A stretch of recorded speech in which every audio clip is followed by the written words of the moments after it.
오늘 함께 나눌 하나님 말씀은 디모데전서 5장 21절부터 6장 2절까지입니다. 디모데전서 5장 21절부터 6장 2절까지의 말씀을 저와 여러분들이 한 절씩 교독하겠습니다. 하나님과 그리스도 예수와 택하심을 받은 천사들 앞에서 내가 엄히 명하노니 너는 편견이 없이 이것들을 지켜 아무 일도 불공평하게 하지 말며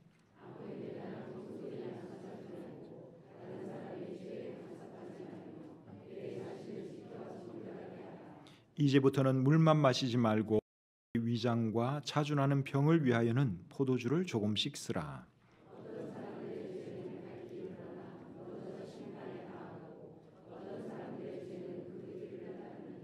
이와 같이 선행도 밝히 드러나고 그렇지 아니한 것도 숨길 수 없느니라.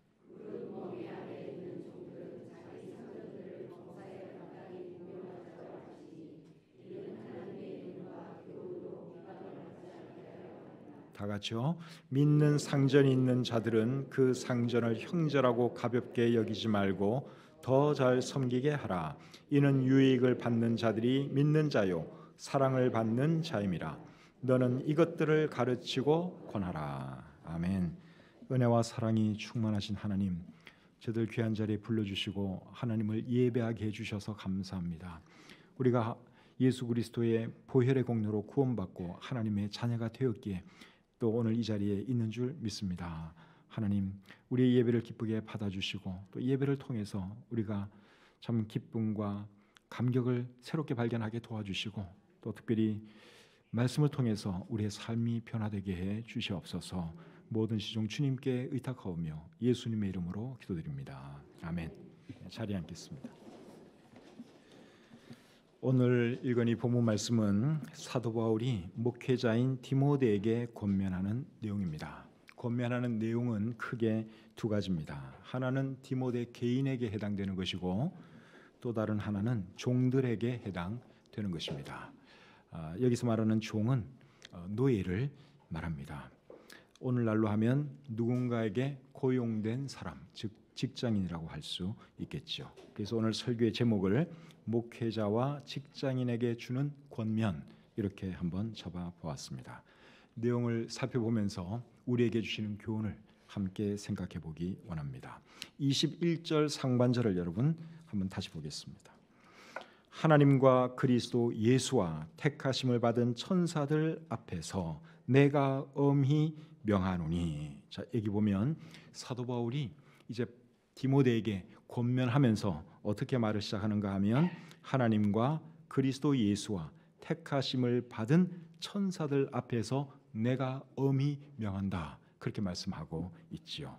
그런데 여러분, 권면을 하면서 천사들을 끌어들이는 것도 독특해 보이고, 그리고 천사들에 대해서 택하심을 받은 천사들이라는 표현을 쓴 것도 상당히 독특해 보입니다. 여러분, 이 천사들은 어떤 천사들일까요? 택하심을 받은 천사들. 이 천사들은 어떤 천사들인가 하면 예수님께서 다시 오실 때 예수님과 함께 올 천사들을 말합니다. 마가복음 8장 38절에 보시면 이런 말씀이 있습니다. 마가복음 8장 38절. 누구든지 이 음란하고 죄 많은 세대에서 나와 내 말을 부끄러워하면 인자도 아버지의 영광으로 거룩한 천사들과 함께 올 때에 그 사람을 부끄러워하리라. 이 말씀에 의하면 예수님께서 다시 오실 때 혼자 오시는 것이 아니라 거룩한 천사들과 함께 온다고 말씀하고 있죠. 또 마태복음 25장 31절에는 이런 말씀이 있습니다.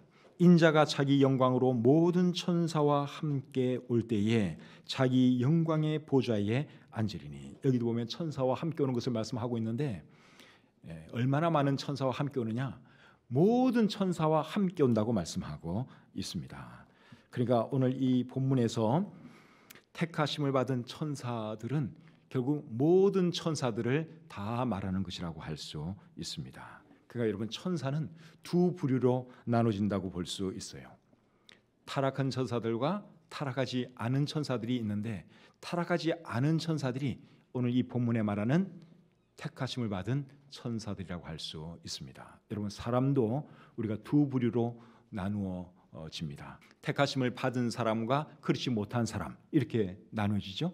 구원받은 사람들은 다 하나님의 택하심을 받은 사람들이에요. 구원받지 못한 사람들은 택하심을 받지 못한 것이고, 근데 사람만 이렇게 둘로 나누어지는 것이 아니라 천사도 택하심을 받은 천사들과 그렇지 않은 천사들이 있다는 것입니다. 그런데 택하심을 받은 천사들은 곧 누구를 말하는 것이냐? 모든 천사들 말하는 거예요. 그러니까 악한 천사들 말고 사탄을 추종하는 악한 천사와 또 그를 추종하는 악령들은 이제 택하심을 받지 못한 천사가 되는 것이죠. 그러니까 그 나쁜 천사들 말고 좋은 천사들을 우리 성경에서는 택하심을 받은 천사들 그렇게 표현하고 있는 것이죠. 그래서 하나님과 그리스도 예수와 택하심을 받은 천사들 앞에서 이제 명령을 하는데 어떤 명령을 내리느냐? 21절 하반절부터 쭉 나옵니다. 21절 하반절을 먼저 보겠습니다. 21절 하반절입니다. 너는 편견이 없이 이것들을 지켜 아무 일도 불공평하게 하지 말며. 첫 번째로 권면하는 내용은 편견이 없이 이것들을 지켜 아무 일도 불공평하게 하지 말라는 것입니다. 여기 말하는 이것들은 무엇일까요? 21절 바로 앞에 있는 20절 내용을 말하는 것이죠. 20절 우리 같이 한번 읽어보겠습니다. 20절 시작. 범죄한 자들을 모든 사람 앞에서 꾸짖어 나머지 사람들로 두려워하게 하라. 20절에 보니까 또 범죄한 자들에 대한 말씀을 하고 있는데 여기 범죄한 자들은 범죄한 장로들, 범죄한 교회의 지도자들, 범죄한 목사들을 말하는 것입니다. 그러니까 편견이 없이 이것들을 지켜 아무 일도 불공평하게 하지 말라 하는 이 말씀의 의미는 범죄한 사람들이 교회의 장로들 즉 목사들이라 해도 봐준다거나 벌을 가볍게 내리지 말라 그 뜻입니다. 여러분 검사나 국회의원들은 자기 동료가 이제 잘못을 저지르면 봐주는 경향이 있는 것 같더라고요. 그래서 그것 때문에 또 이제 사람들의 지탄을 받기도 하는데 목사는 그러면 안 된다는 것입니다. 목사가 이제 다른 목사를 치료해야 될 경우에 목사라고 해서 봐주거나 뭐 벌을 적당히 준다든가 그러지 말라는 것입니다. 목사는 일을 할 때 사람들을 그거 할 때 항상 공명정대하게 하라 그 말씀이죠. 목사뿐만 아니죠. 성도도 어떤 일을 할 때는 항상 공명정대하게 해야 합니다. 그것이 성경이 가르치는 내용입니다. 레위기 19장 15절을 한번 읽어보겠습니다. 레위기 19장 15절입니다. 시작. 너희는 재판할 때에 불의를 행하지 말며 가난한 자의 편을 들지 말며 세력 있는 자라고 두둔하지 말고 공의로 사람을 재판할지며. 그러니까 재판할 때 사람 봐주고 그러지 말라는 것입니다. 없다고 봐주고 뭐 있다고 봐주고 봐주지 말라는 거예요. 그냥 공명정대하게 재판을 하라 그렇게 말씀하고 있죠. 야고보서 2장 1절 보겠습니다. 야고보서 2장 1절입니다. 자, 또 같이 읽을까요? 시작. 내 형제들아 영광의 주 곧 우리 주 예수 그리스도에 대한 믿음을 너희가 가졌으니 사람을 차별하여 대하지 말라. 사람을 뭐 하지 말라고요? 차별하지 말래요. 그러니까 사람을 항상 공명정대하게 대하라 그 말이죠. 또 야고보서 2장 9절에 보시면 이렇게 말합니다. 또 같이 읽겠습니다. 9절 시작. 만일 너희가 사람을 차별하여 대하면 죄를 짓는 것이니 율법이 너희를 범법자로 정죄하리라. 사람을 차별하는 것은 뭐라고요? 죄라고 말씀하고 있습니다. 그래서 우리 하나님의 사람들은 어떤 일을 처리할 때 항상 공명정대하게 처리해야 한다 하는 것이죠. 뭐 사람들 봐주고 뭐 그러지 말라는 것입니다. 자, 두 번째로 바울이 디모데에게 권면하는 것은 아무에게나 경솔히 안수하지 말라는 것입니다. 22절에 그 말씀을 하고 있죠. 본문 22절을 보겠습니다. 아무에게나 경솔히 안수하지 말고 이렇게 말씀하고 있죠. 여기서 안수는 목사 안수를 말하는 거예요. 장로나 목사나 같은 말입니다. 그래서 장로에게 안수하는 것, 즉 목사에게 안수하는 것을 말하는 것인데 여러분 자격이 없는 사람을 안수해서 목사로 세우면 어떻게 될까요? 복음 전파에 도움이 되는 것이 아니라 오히려 방해가 되죠. 자격이 있는 사람이 목사 노릇을 해도 해야지 자격이 없는 사람이 목사 노릇 하다 보면 그것이 여러분 오히려 문제가 되고 또 사람들에게 덕이 되지 않고 복음 전파에 방해가 됩니다. 그리고 하나님의 영광을 가릴 수가 있죠. 그래서 장로 즉 목사를 세울 때는 충분한 검증을 거쳐서 정말 자격이 있는 사람만 세워야 하는 것이죠.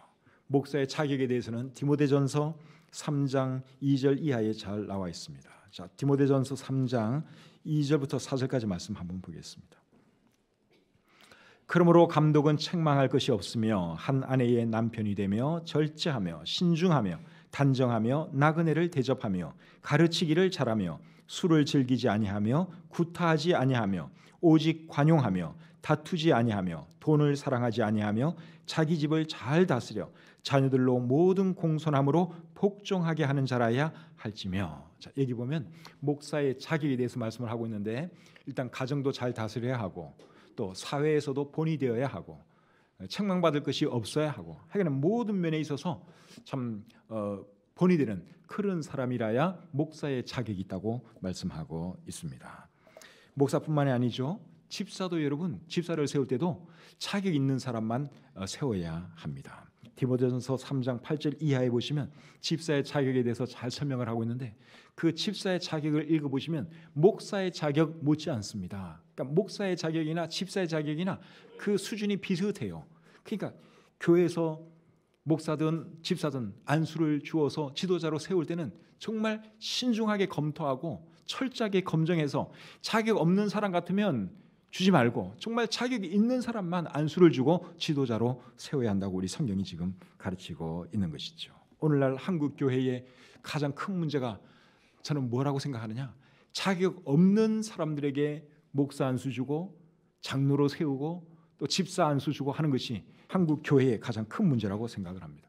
자격 없는 사람이 여러분 교회에서 지도자 노릇하면 이게 잘 될 리가 없습니다. 그래서 정말 우리 교회는 목사 안수를 줄 때도 정말 자격이 있는 사람에게만 목사 안수를 줘야 되고, 집사를 세울 때도 정말 자격이 있는 사람을 잘 선별해서 세워야 하는 것이죠. 그래야지 우리 교회가 초대 예루살렘 교회처럼 참 집사로 인해서 번창하고 발전하고 부흥하는 그런 역사가 일어날 줄 믿습니다. 자, 세 번째로 바울이 디모데에게 주는 권면은 다른 사람의 죄에 간섭하지 말라는 것입니다. 22절 여러분 다시 한번 보겠습니다. 22절. 아무에게나 경솔히 안수하지 말고 다른 사람의 죄에 간섭하지 말며. 다른 사람의 죄에 간섭하지 말라 하는 말의 의미는 다른 사람의 죄에 동참하지 말라는 뜻입니다. 다른 사람의 어떤 죄를 염두에 두고 이런 말을 하는지는 제가 잘 모르겠어요. 어쩌면은 경솔히 안수하는 죄를 염두에 두고 말할 수도 있고, 아니면 다른 어떤 죄를 염두에 두고 이런 말을 할 수도 있습니다. 그것이 어떤 죄이든 목사는 다른 사람의 죄에 동참하면 안 됩니다. 누가 죄를 짓고 있는데 그게 동참하면 안 된다 그 말이에요. 이것은 성도도 마찬가지죠. 누가 내 옆에서 잘 아는 사람이 지금 잘못된 길로 가고 있어요. 죄를 짓고 있어요. 동참하면 됩니까? 안 됩니까? 안 되죠. 죄는 하여간에 우리가 멀리해야죠. 목사도 그렇고 성도도 마찬가지입니다. 시편 1편 1절 말씀 우리 같이 한번 읽어보겠습니다. 시편 1편 1절입니다. 자, 우리 같이 한번 읽겠습니다. 시작. 복 있는 사람은 악인들의 꾀를 따르지 아니하며 죄인들의 길에 서지 아니하며 오만한 자들의 자리에 앉지 아니하고. 여러분, 이 말씀이 주는 교훈이 뭡니까? 다른 사람들의 죄에 동참하지 말라는 것입니다. 누가 죄 짓자 그래도 죄 짓지 말라는 것이죠. 우리 잠언에 보시면 정말 많은 교훈들이 기록되어 있습니다. 근데 그 많은 교훈들 중에서 첫 번째 교훈이 뭔 줄 아십니까? 잠언이 말씀하고 있는 첫 번째 교훈, 그거는 1장 10절에 나오는데 이렇게 기록되어 있어요. 내 아들아, 악한 자가 너를 꿰일지라도 따르지 말라. 그러니까 다른 사람의 죄에 동참하지 말라는 것입니다. 그러니까 시편 1편 1절도 그 말씀, 잠언의 첫 번째 훈계 교훈도 그 말씀, 그거예요. 잠언 1장 15절은 또 이렇게 말합니다. 내 아들아, 그들과 함께 길에 다니지 말라. 네 발을 금하여 그 길을 밟지 말라. 악한 자가 죄범하면 절대로 함께 죄짓지 말라 그 말이죠. 그래서 우리 그리스도인들은 이런 말씀 잘 기억하시고, 여러분, 악한 자가 혹 꿰인다 할지라도 절대로 거기에 미혹당해서는 안 될 줄 믿습니다. 자, 네 번째로 바울이 디모데에게 주는 교훈은 22절 끝에 있는데 22절 말씀을 다시 한번 같이 읽어보겠습니다. 본문 22절 같이 읽겠습니다. 시작. 아무에게나 경솔히 안수하지 말고 다른 사람의 죄에 간섭하지 말며 내 자신을 지켜 정결하게 하라. 네 번째 교훈이 무엇입니까? 내 자신을 지켜 정결하게 하라. 이 말은 죄 짓지 말고 자신을 깨끗하게 지키라는 말씀이죠. 디모데는 목사입니다. 목사라고 해서 죄로부터 자유로울 수 있는 것은 아니죠. 그래서 바울이 하는 말이 내 자신을 지켜 정결하게 하라, 이 말을 하는 것입니다. 목사가 여러분 죄로부터 자신을 지키지 못하면 어떻게 될까요? 하나님의 영광을 가리게 됩니다. 성도가 죄를 지어도 하나님의 영광을 가리게 되는데, 하물며 목사라는 사람이 죄를 범했다고 한번 생각을 해보세요. 얼마나 크게 하나님의 영광을 가리겠습니까? 그래서 목사는 죄 짓지 않도록 정말 조심할 필요가 있죠. 그러면 성도는 목사가 아니니까 죄 조금씩 지어도 되는 것일까요? 그건 또 아니에요. 성도도 마찬가지. 하여간 죄는 우리가 멀리해야 합니다. 그런데 사탄은 사람들로 하여금 죄 짓도록 하기 위해서 얼마나 많은 노력을 하는지 몰라요. 목사로 하여금 죄 짓게 만들고, 성도로 하여금 죄 짓게 만들고. 사탄이 여러분 오늘 이 세상에서 그런 역할을 지금 하고 있습니다. 아담과 하와는 에덴 동산에서 사탄의 유혹에 넘어가서 죄를 범했죠. 그 결과 어떻게 되었습니까? 이 세상에 죄가 들어왔어요. 모든 사람이 다 죄인이 되고 말았습니다. 아담과 하와가 죄를 범한 결과가 결국 그렇게 된 거죠. 그래서 죄의 유혹은 여러분 굉장히 달콤하게 느껴질 수 있어요. 죄의 유혹이 달콤하게 느껴지니까 사람들이 이제 죄를 짓는데, 그 결과는 엄청나게 쓰다고 하는 것을 우리가 잊어서는 안 됩니다. 잠언 20장 17절 말씀 같이 한번 읽어보겠습니다. 시작. 속이고 취한 음식물은 사람에게 맛이 좋은 듯하나 후에는 그의 입에 모래가 가득하게 되리라. 여러분 맛있는 음식인 줄 알고 먹었는데 그 속에 모래로 가득 차 있다면 그 입이 어떻겠습니까? 이거 정말 죽을 맛 아니겠습니까? 근데 죄 짓는 것이 그렇다는 거예요. 보기에는 달콤해 보여요. 죄 지면 정말 좋을 것 같아요. 그래서 죄를 지으면 나중에는 그 입에 모래가 가득 찬 것처럼 그렇게 쓰게 될 것이라고 우리 성경이 말씀하고 있습니다. 그래서 죄를 지으면 안 되는 거죠. 사람들이 죄를 지을 때는 아무도 모를 것이라고 생각하기 때문에 죄를 짓습니다. 그런데 죄는 결국 드러나게 되어 있죠. 본문 24절 25절 보겠습니다. 본문 24절 25절입니다. 어떤 사람들의 죄는 밝히 드러나 먼저 심판에 나아가고 어떤 사람들의 죄는 그 뒤를 따르나니 이와 같이 선행도 밝히 드러나고 그렇지 아니한 것도 숨길 수 없느니라. 죄는 밝히 드러난다고 말씀하고 있죠. 어떤 죄는 좀 빨리 드러나고 어떤 죄는 조금 늦게 드러날 수는 있어요. 그러나 결국은 드러난다 하는 것이죠. 다윗이 밧세바를 범했을 때, 그리고 그 죄를 은폐하기 위해서 그의 남편 우리아를 죽게 만들었을 때 다윗은 아무도 모를 것이라고 생각했습니다. 그런데 그것은 다윗의 오판이고 하나님이 다 보고 계셨죠. 그래서 나중에 나단 선지자를 보내서 다윗을 책망하고 다윗에게 벌을 내리십니다. 하나님께서 다윗에게 이런 말씀을 하세요. 너는 은밀히 행하였으나 나는 온 이스라엘 앞에서 백주의 이 일을 행하리라. 여러분 죄는 아무리 은밀히 행해도 결국 드러날 수밖에 없습니다. 그래서 죄 지으면 안 되는 것이죠.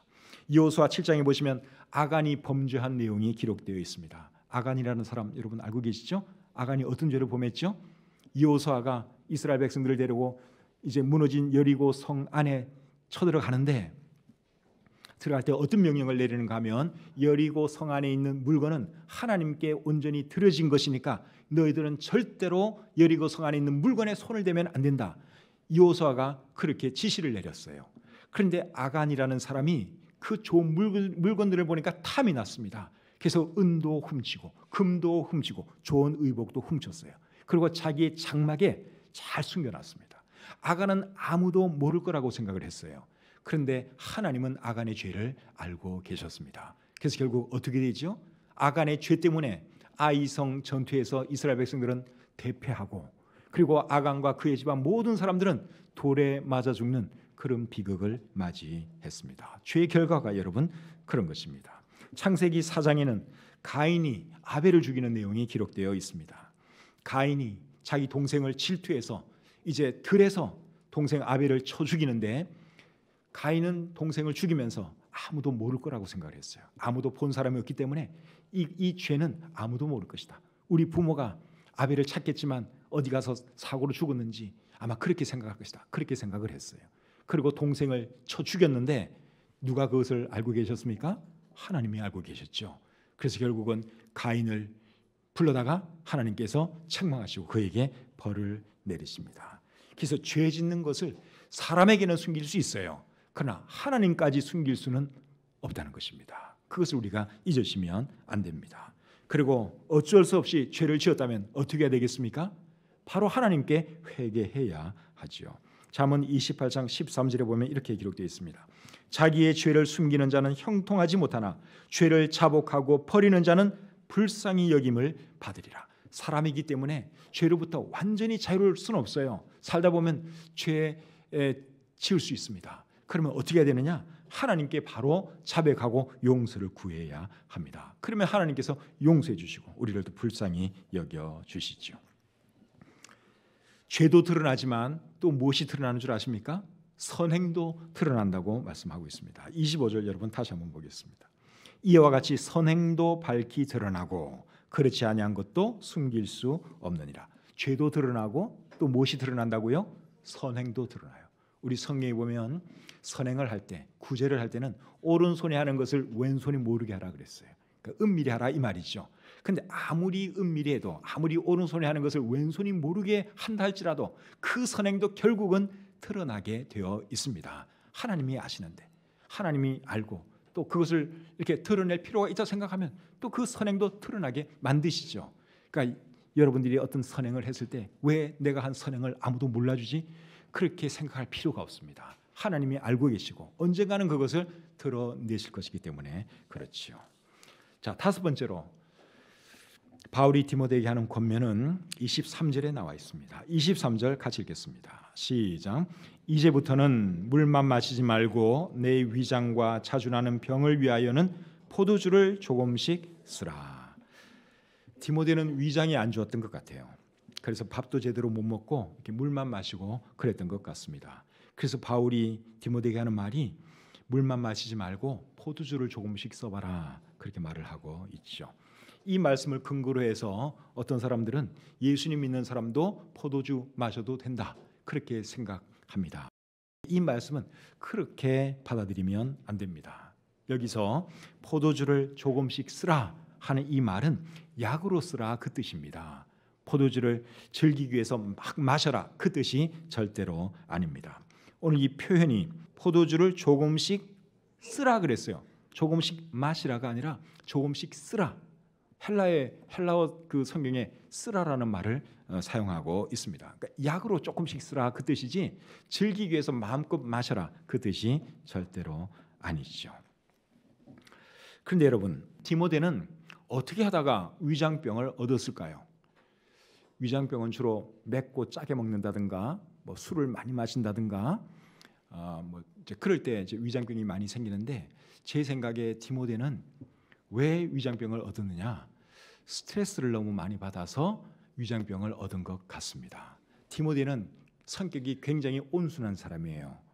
그리고 소심한 사람이에요. 그런데 그런 사람이 목회를 했으니 얼마나 스트레스가 많았겠습니까? 목회는 이제 사람들을 늘 다루고 사람들을 대하는 그런 일인데 그게 여러분 보통 어려운 일이 아니죠. 그러니까 이 젊은 디모데가 소심한 디모데가 이제 스트레스를 받다 보니까 결국 위장병을 얻었다고 생각이 듭니다. 여러분 스트레스라고 하는 것은 이 건강에 정말 안 좋은 것입니다. 저는 의사가 아니니까 잘 모르지만 건강에 제일 안 좋은 것이 스트레스가 아닐까 싶습니다. 아무리 좋은 음식을 먹고 뭐 아무리 운동을 열심히 해도 사람이 스트레스를 계속 받잖아요. 그러면 견뎌내지를 못합니다. 결국 시들시들 해가지고 뭐 빨리 죽든지 뭐 병자가 되든지 뭐 이제 그렇게 되는 것이죠. 잠언 17장 22절에 이런 말씀이 있습니다. 마음의 즐거움은 양약이라도 심령의 근심은 뼈를 마르게 하느니라. 심령의 근심은 뼈를 마르게 한다고 말씀하고 있는데 여러분 심령의 근심이 뭐겠습니까? 이게 스트레스 아니겠습니까? 심령의 근심 이게 스트레스죠. 스트레스를 많이 받으면 여러분 뼈를 마르게 한답니다. 스트레스가 막 밀려오면 그거 여러분 빨리 떨쳐버리시기를 바랍니다. 뭐 운동을 하든지 아니면 무슨 취미 생활을 하든지 아니면 쉬든지 스트레스를 푸는 방법은 사람마다 다 다릅니다. 어떻게 해서라도 이 스트레스를 빨리 떨쳐버려야 합니다. 그거 떨쳐버리지 않고 계속 스트레스 받으면 병나죠. 빨리 죽을 수도 있습니다. 저 같은 경우는 스트레스가 몰려오면 그냥 쉽니다. 쉬면은 이제 스트레스가 많이 해소가 되죠. 휴식이 저에게는 제일 큰 그 스트레스 해소 방법입니다. 제가 건축하면서 이제 바쁘고 현장에 자주 나가야 되고 또 생각할 것도 많고 하다 보니까 이게 뭐 큰 스트레스는 아니지만 어쨌든 약간 이제 스트레스가 있거든요. 그럼 제가 어떻게 하느냐? 수요일을 제가 한 번씩 건너뛰죠. 다른 우리 사역자들에게 맡깁니다. 설교 준비만 한 번 안 하고 쉬어도 엄청나게 저한테는 도움이 되니까. 그래서 제가 설교를 이렇게 건너뛸 때는 강영민 목사가 좀 일이 많은가 보다, 스트레스가 좀 있나 보다, 그렇게 생각을 하고 이해를 해 주셔야 되지, 설교 안 한다고 또 뒤에서 뭐 불만을 토로한다든가 그러시면 안 됩니다. 제가 건축하다가 빨리 죽는 것보다는 그래도 오래오래 목회 잘하는 게 좋잖아요. 그렇죠? 그러니까 여러분들도 여러분 하여간 스트레스 받지 마시고 어떻게 스트레스를 해소할 것인가, 여러분들이 그 방법을 찾으시고 그렇게 하셔서 건강하게 오래오래 사시기를 바랍니다. 어떤 분들은 스트레스 받으면 먹는 걸로 푸는 사람들이 있어요. 그 굉장히 안 좋은 방법입니다. 또 어떤 사람들은 술 마시는 사람들이 있어요. 그건 더 안 좋은 방법이고 건강 해치는 길이죠. 전혀 도움이 안 됩니다. 건전한 방법으로 우리가 스트레스를 해소해야 하는 것이죠. 자, 6장 1절 보겠습니다. 6장 1절 시작. 무릇 멍에 아래에 있는 종들은 자기 상전들을 범사에 마땅히 공경할 자로 알지니 이는 하나님의 이름과 교훈으로 비방을 받지 않게 하려 함이라. 6장 1절은 종들에 대한 말씀이죠. 여기서 말하는 종들은 노예들을 말하는 것입니다. 오늘날에는 노예 제도가 없지만 본문이 기록될 당시에는 노예 제도가 있었습니다. 그래서 로마 제국에 노예들이 굉장히 많았어요. 로마 제국의 인구 절반이 노예였다는 말도 있습니다. 그러니까 반 정도는 귀족이고 노예를 부리는 사람들이고 반 정도는 이제 또 노예가 돼가지고 귀족들을 섬기고 지위가 높은 사람들을 섬기고 이제 그런 삶을 산 것이죠. 그런데 교회 안에 노예들이 굉장히 많았던 것 같습니다. 여러분, 복음을 전하면 지위가 높은 사람이 잘 믿겠습니까? 아니면 신분이 천한 사람들이 잘 믿겠습니까? 신분이 천한 사람들이 잘 믿어요. 그러다 보니까 이 초대 그 1세기 교회는 신분이 높은 사람보다도 노예들이 교회 안에 많이 있었어요. 근데 노예들이 예수를 믿고 교회에 나오고 하나님 말씀을 배우면 어떤 일이 일어나느냐? 머리가 트이죠. 머리가 트이고 모든 사람은 하나님의 형상으로 지음받은 존귀한 존재라고 하는 것을 깨닫게 됩니다. 그리고 하나님 앞에서 모든 사람은 동등하다 하는 것을 깨닫게 되지요. 그러면은 노예 마음속에 또 어떤 마음이 생기느냐? 노예 제도에 대해서 또는 자기 주인에 대해서 반발하고 싶은 마음이 생기겠지요. 그 당시에 아마 그런 종들이 있었을 것입니다. 노예 제도 이거는 비성경적인 건데 내가 왜 노예 생활을 계속 해야 되지? 그러면서 속에서 반발하는 그런 마음을 가진 노예들이 꽤 있었던 것 같습니다. 그러면서 이제 주인에게도 은근히 반항하려고 그러고 그런 사람들이 있었던 것 같아요. 그래서 사도 바울이 하는 말이 뭔가 하면 자기 주인을 범사에 마땅히 공경할 자로 알라는 것입니다. 그렇게 해야 하는 이유가 뭐냐? 1절 하반절에 보니까 하나님의 이름과 교훈이 비방을 받지 않게 하려고 노예들은 자기 주인에게 복종해야 한다. 그렇게 말씀하고 있죠. 종으로 있는 사람이 여러분 자기 주인에게 순종하지 않으면 어떻게 되겠어요? 종도 주인으로부터 매를 맞든지 책망을 받든지 할 수 있지만 결국은 하나님이 욕을 먹게 되어 있습니다. 그리고 전도할 기회를 잃어버리게 되죠. 그러니까 믿지 않는 상전을 모시는 종들, 노예들은 전도를 위해서라도 하나님의 영광을 위해서라도 어떻게 해야 되는 것입니까? 자기 주인에게 잘해야 하는 것이죠. 종들은 오늘날 우리나라 상황으로 말하면 남에게 고용된 사람들, 즉 직장인들이라고 할 수 있습니다. 그래서 우리 직장 생활하시는 분들은 직장에서 자기 사장님에게, 자기 상사에게 잘해야 되는 것이죠. 잘 못하면 어떻게 되느냐? 하나님이 욕먹습니다. 전도의 문이 막히게 되는 것이죠. 골로새서 3장 22절 23절 같이 한번 읽어보겠습니다. 골로새서 3장 22절 23절 자, 같이 읽겠습니다. 시작.